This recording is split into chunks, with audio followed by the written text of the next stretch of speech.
D'un monde à l'autre, le temps des consciences de Nicolas Hulot et Frédéric Lenoir, 2020. Avant de se pencher sur le titre de ce livre, il est bon de vous faire part de qui il émane. Nous avons tous notre vision de la vie, certaines sont semblables, d'autres différentes. Les échanger les unes avec les autres nous permet d'apprendre à mieux nous connaître. J'ai décidé de plus m'impliquer dans mes vidéos au lieu de simplement prélever des extraits des livres que je lis. J'espère que cela vous plaira. N'hésitez pas à commenter, non pas seulement sur la forme de ce partage, mais avant tout sur le fond. Si vous aimez, likez. Si vous n'aimez pas, dislikez. Dites-moi ce qui vous touche, ce qui vous heurte, échangez ou taisez-vous. Car vous avez aussi le droit de regarder la vidéo en silence, en paix avec vous-même. Je me souviens très bien de l'émission Ushuaïa, le magazine de l'extrême, qui a animé Nicolas Hulot. Elle passait sur la chaîne de télévision française TF1. Nous étions fin des années 80 quand elle a commencé. Ma sœur adorait. Moi, je préférais le catch. Ça m'amusait de voir Ultimate Warrior soulever ses adversaires et les pousser dans les cordes. Je n'avais aucune fibre écologique et voyager ne m'intéressait pas du tout. J'étais branché super-héros. Combat entre le bien et le mal. Le gentil catcheur et le méchant catcheur. Je ne pense pas que j'aurais dû regarder Ushuaïa à l'époque. Je ne pense pas que j'ai raté quelque chose. Simplement, pour moi, ce n'était pas le bon moment. Aujourd'hui, nous sommes en mai 2022 et voilà qu'Ushuaïa refait son apparition dans ma vie à travers Nicolas Hulot. Alors que je traînais dans la bibliothèque au rayon philosophie, mon regard a été attiré par son nom écrit aux côtés de Frédéric Lenoir. Je sais que Nicolas Hulot s'est engagé dans la vie politique française comme ministre de l'écologie. Je sais aussi qu'il s'est retiré et que ça m'a fait mal. Tous ses voyages, toutes ses connaissances, sa sensibilité pour la nature faisaient figure d'un bagage idéal pour défendre l'environnement. En cessant d'être ministre officiellement, Nicolas Hulot n'a pas abandonné la protection de la nature. Ce livre écrit avec Frédéric Lenoir en est le témoin. Et avant de revenir sur le choix judicieux du titre D'un monde à l'autre, le temps des consciences, je vais évoquer son co-auteur Frédéric Lenoir. Quand j'ai vu le nom de Frédéric Lenoir aux côtés de Nicolas Hulot, ça m'a captivé. Je ne savais de Frédéric Lenoir que sa touchante et vibrante définition de l'amour véritable trouvée sur Internet au détour de mes pérégrinations. Et voici que je vous la révèle. Elle est issue de son livre La puissance de la joie, que je n'ai pas lu certes, mais à laquelle j'adhère totalement. Selon Frédéric Lenoir, on reconnaît l'amour vrai au même signe que filial, la joie, que réveille en nous la présence de l'autre, tel qu'il est, dans son authenticité, avec le plaisir que celle-ci nous procure, au désir que nous éprouvons de le mettre en joie, de le voir grandir, être pleinement lui-même. Aimer, ce n'est pas accaparer l'autre, encore moins le rendre dépendant de soi, bien au contraire, c'est vouloir son autonomie. La jalousie, la possessivité, la peur de perdre l'autre sont des passions qui parasitent, voire détruisent la relation de couple.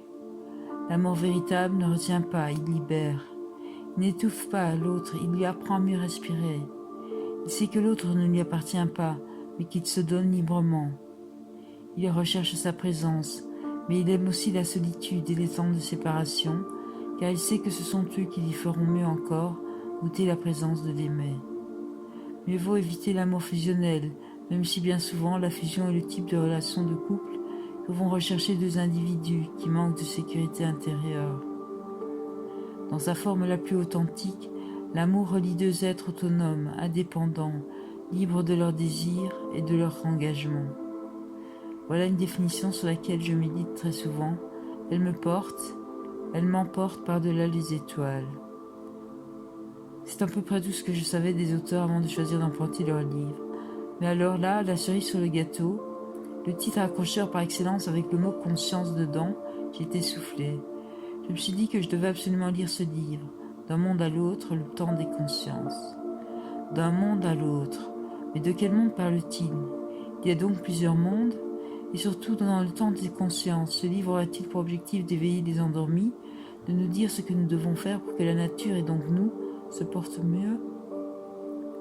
Vous savez qu'un battement d'aile de papillon peut tout changer. Si je partage avec vous ce que je ressens sur ce livre, c'est parce que vous êtes important pour moi. Mon rêve est de croiser le regard de chaque être humain car le regard est le miroir de l'âme. Et si je ne le fais pas en pratique, en réalité je le fais en imagination, en tentant de réconcilier l'humanité. Dans une vidéo qui fête les 30 ans du Soya présente sur YouTube, Nicolas Hulot cite Théodore Monod. Du coup, j'ai tapé ce nom pour en savoir plus et je suis tombée sur l'émission belge Nom de Dieu. Interviewé dans cette émission, Théodore Monod dit que l'homme est encore à ses débuts en quelque sorte.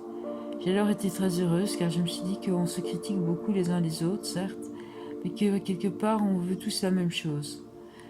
Je fais partie de celles et ceux qui pensent qu'il n'y a pas de séparation et même qui trouvent que c'est une telle évidence.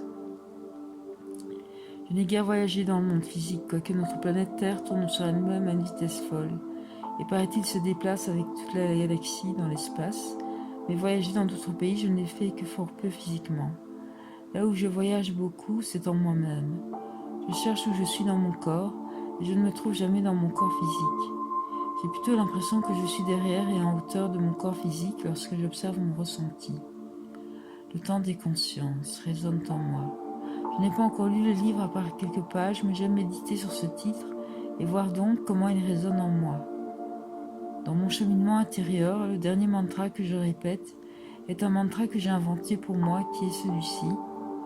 J'écoute mon cœur, je fais des choix, j'assume mes choix car j'écoute mon cœur, je fais des choix, j'assume mes choix car j'écoute mon cœur et ainsi de suite. Si je répète ce mantra, c'est pour changer mon inconscient, pour ne plus que de vieux mécanismes que je trouve néfastes refassent surface et me contrôlent. Mon objectif est de me responsabiliser. Mon objectif est d'être maître de mes émotions et non de rejeter la faute sur autrui. Je dis bien que c'est mon objectif, autrement dit, cela veut dire que je n'y arrive pas encore, mais c'est mon objectif, être parfaite. Quand je serai parfaite, cela voudra dire que je n'endosse plus un rôle de victime trop souvent de mes émotions. Arrêtons de chercher des excuses, la perfection est accessible. Nous sommes en chemin. Soyons conscients que la perfection est notre objectif. Soyons tous conscients de cela. Et oui, il faut faire des efforts, mais tel est le chemin et sa beauté. Quand on regarde tout le chemin qu'on a parcouru, on peut être fier de soi. Ne pas tomber dans le piège des regrets, si nous sommes passés par tel ou tel moment ou situation dans notre vie, c'est que c'était nécessaire à notre apprentissage. Le titre d'un livre n'est pas anodin. D'un monde à l'autre, le temps des consciences. Voyons ensemble comment les auteurs développent ce programme. D'un monde à l'autre, le temps des consciences. Mais surtout, n'oubliez pas que cette vidéo-ci exprime avant tout mon regard sur le travail de rédaction de ce texte, écrit par les auteurs Nicolas Hulot et Frédéric Lenoir. C'est pourquoi il sera biaisé.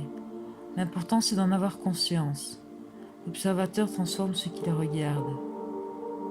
Voici donc mon ressenti sur le livre de Nicolas Hulot et Frédéric Lenoir, D'un monde à l'autre, le temps des consciences, sorti en 2020.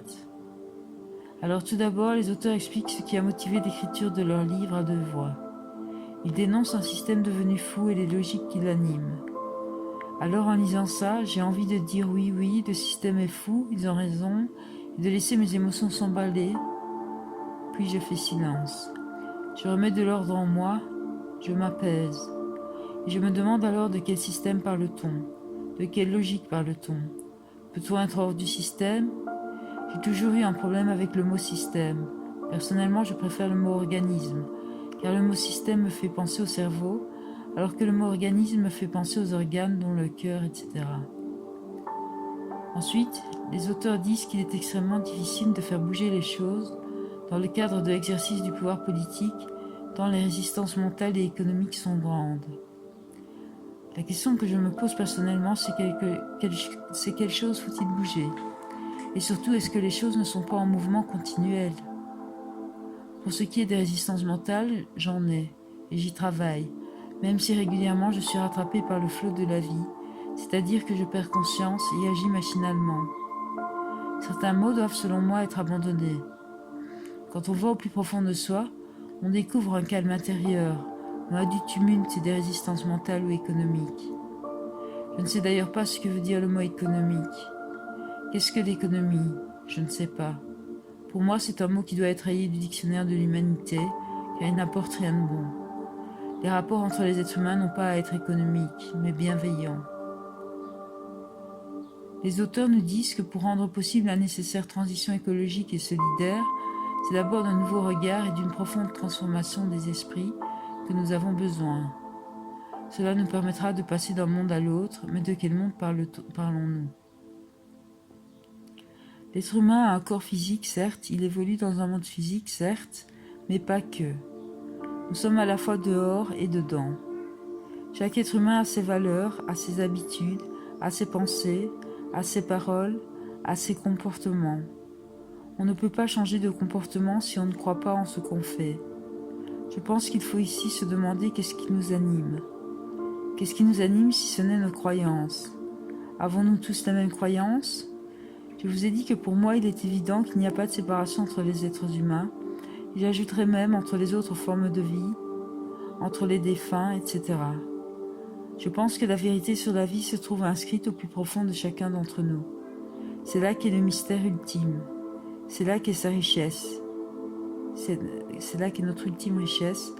Étant que chacun des presque 8 milliards d'êtres humains n'ira pas voir en lui sa richesse, il cherchera à l'extérieur de lui-même cette richesse et les ennuis continueront. Les êtres qui séparent la vie intérieure de la vie extérieure seront toujours malheureux. J'ai perdu mon papa il y a environ 8 mois. Après avoir sangloté brièvement en voyant son corps sans vie, j'ai dit « Je t'aime papa » et voilà. J'ai assisté aux visites du corps, aux funérailles, mais ce n'est que des formalités pour moi, parce que j'ai foi en la vie.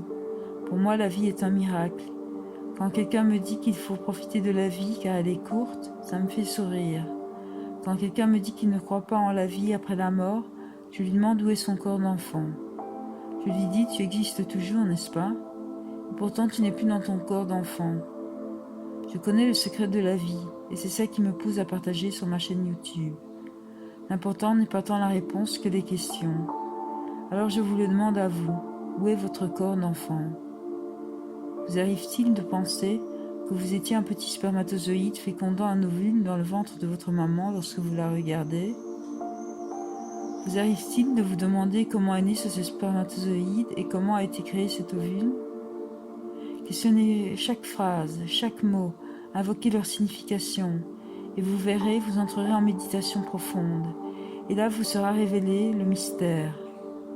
Vous en ferez l'expérience et la mort ne vous fera plus peur, et vous arrêterez de séparer l'Église de l'État. Vous ne pensez pas que c'est de là que naissent tous nos problèmes? Oui? Non? Posez-vous la question.